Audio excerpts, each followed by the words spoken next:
আজকে দেখাবো মজাদার গন্ধরাজ চিকেন। আসসালামু আলাইকুম।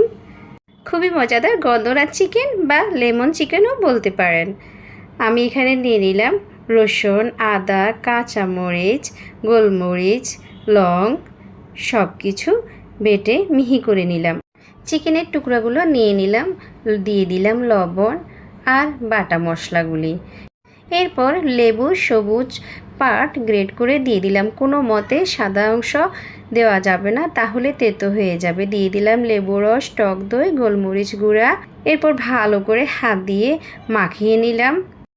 কড়াইয়ে সরিষার তেল দিয়ে, গরম মশলা দিয়ে, পেঁয়াজ কুচি, পেঁয়াজ বাটা দিয়ে তারপর ভালো করে কষিয়ে নিলাম।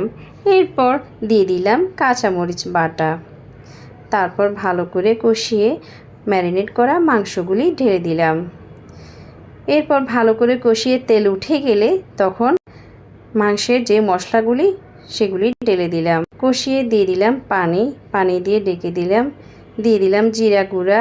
এরপর মাখো মাখো হয়ে এলে দিয়ে দিলাম কাঁচামরিচ, লেমন স্লাইস, লেবু পাতা দিয়ে ভালো করে ঢেকে দিলাম। ব্যাস হয়ে গেল মজাদার লেমন চিকেন। খুবই মজাদার ছিল এই গন্ধরাজ চিকেন আর ঝাল ঝাল একটা টেস্ট। আপনারাও ট্রাই করতে পারেন। একঘেয়েমি চিকেন রান্নার চেয়ে এভাবে ট্রাই করে দেখতে পারেন কেমন লাগে।